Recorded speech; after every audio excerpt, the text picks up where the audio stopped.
did not come from God. That tiredness that you have did not come from God. You are not backing down because God told you to back down. Where you're at, that's not of God. But God did give you. I love it. He says, as your daddy, let me remind you what God did give you. What he did give you was power.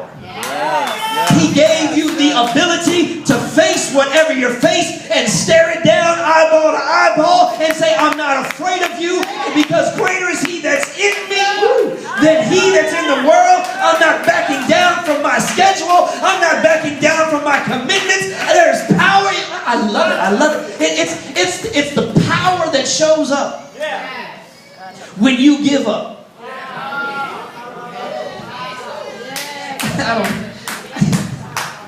I didn't even mean to go this far. I'm supposed to stop. Watch this. When you and I are at our weakest, but we have the Spirit of God inside of us, at that moment that you get so tired that you feel like you can't go on. I'm going to have about 4 or 5 witnesses here when I say this. Something happens on the inside. You don't know what it is. You can't explain it. You ain't been working out. You don't know. They let everybody else go home, but you still got to be there. But some kind of way, something stands up on the inside of you. Something strengthens your backbone. Something makes your knees get strong. And you don't know where it came from. It's the power of God that he put on the inside of you. And it only shows up when you're ready to give up. I don't know who I'm talking to. There's somebody in here this week. You said to yourself, I give up. Fighting with this foolishness, I give up. Trying to make this joker act right, I give up. Trying to figure out what it is that they're up to, I give up. And you don't even know how you made it to Sunday morning. Can I tell you, it's the power that you did get from God. You didn't get the gift to back down, but you did get power. There is power on the inside of you that comes. I wish I had 3 or 4 witnesses that you know what it's like. That right at that moment when you didn't feel like you could go on, something stood up on the inside of you, and some kind of way you were able to face it. You were able to make it. You don't even know why you were able to keep your mouth shut. You didn't know how you didn't call them every name in the book except you don't know where it came from. He says God gave you spirit of power and of love. My definition, my best biblical definition of love is the giving, listen, the giving of all that one is, has, or does for the positive benefit of another, expecting nothing in return. Listen, I didn't say lust. I didn't say like. Love is the giving of all that one is, all that one has, and all that one does for the positive benefit of another, even if they don't give it back to you.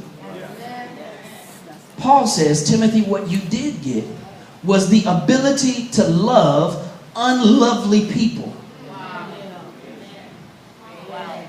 Because I'm talking to somebody that you said to yourself this week, I ain't putting up with them not one more day. You's a doggone lie. Because you have power from God to love them past their own capability to be loved. Don't you throw in the towel just because you don't like how they treating you. You are a child of God. You are the fulfillment of the love of God embodied in a person that has been assigned by God to that place, to those people, to that relationship, and it doesn't matter what they throw at you. You have the ability to give all that you have and all that you are and not give up because you're not there for them. You're there because God assigned you. I'm assigned to be your mama. I'm assigned to be your wife. I'm assigned to love you out of your ugliness. I'm assigned to love you, and I can keep on loving. There's more where that came from. I'm talking to some brother that she done put you through the ringer and you about ready to just walk up out of. Can I tell you that you have been given power by God to take it and keep on being loved and keep on serving. It doesn't matter what she is and what she does, because it's not about her. You have been assigned by God, and I'm here as your daddy to stir up that gift in you, that you can take it, you can do it. You are God's man. You are the man assigned to that family, assigned to that house, and there is more love where that came from. Amen. Then he says in verse 7, he says, now, God didn't give you fear. He didn't give you intimidation. But he did give you power. And he did give you love. And just when it looks like that's not enough, he also gave you, some versions say sound mind. Some versions say self-discipline. Watch what this is. Self-discipline is when I make myself stay on course, not because I want to, but because I have to. Yeah. Come on now. Somebody missed it. Oh yeah. You stick with it, not because you want to, not because it feels good, but because you have to. Okay. Remember I told you, you can't tell it by looking at me now, but in high school, I played for a Bobby Knight kind of personality of coach. Very mean individual, known to throw chairs, cuss you out in a second. I can remember in a game, I had torn a groin muscle. I heard it pop. Now when you're 15 and stuff goes wrong in this area, it messes with your head. I heard it pop as I moved, and I fell to the ground. I called the timeout, went back to the bench, and he looked me dead in my eye, and he said, if you don't get back in this game, you'll never play for me again. Now, the ethnic in me wanted to arise at that moment. You know, you got to acknowledge the ethnic that's in you sometimes. Sometimes it's up in there that you want to tell people about themselves and all that kind of stuff. The ethnic in me wanted to come out. My leg was throbbing. I could barely walk, and he wanted me to run up and down the court. About that time that I was about to go off, a teammate leaned over to me and said, hey Jay, if you don't go, we don't have anybody else on the bench. I got up off that bench, not for him, not because I had to. My team needed me. If I couldn't go, the team would suffer. Come on now. And so with an injury that, listen, when I went back in, it was re-injured. To this day, it's still torn. I can tell when it's going to rain. Parts of me go throbbing that shouldn't be throbbing when it's about to rain. To this day. But I didn't go for him. I didn't go because I wanted to. My team needed me. I'm talking to somebody that you're tired because of what you're going through, but your team needs you. Your family needs you. That job needs Jesus in you.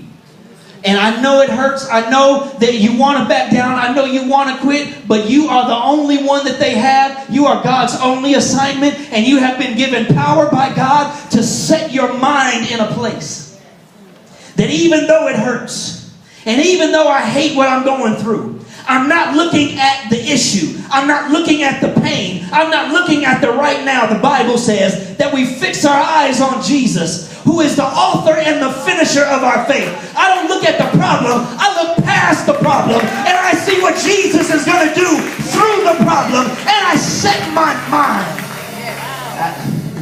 I don't know why. I'm sorry, ladies. I don't know why I'm doing basketball analogies, but I used to be a Detroit Piston fan back in the bad boy days. Some of y'all too young to know about the bad boys. I'm talking about Zeke, and I'm talking about the microwave. I'm talking about the Spotty. Y'all don't know nothing about what I'm talking about. I know you're too young. It's okay. But there was a playoff game. I'll never forget it.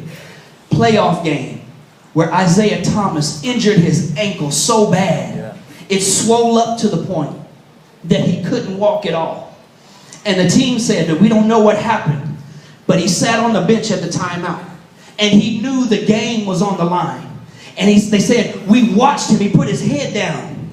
And some kind of way that while they were talking about what needed to be done, ankle was throbbing. They said he put his mind in a place. Self-discipline, sound mind. He put his mind in a place that he looked past the pain. And in the next 3 minutes, with an ankle that he could not walk on, scored 11 straight points. Nobody could stop him. He put his mind in a place that it wasn't about how it felt. He saw what needed to be done. He saw that the team needed him. And I'm here to tell somebody in church today, don't you dare give up yet. God is using you. Your team needs you. Don't you dare give up. You have power from God to set your mind on the things that are above and not the things that are on the earth. And you can take it and you're going to make it.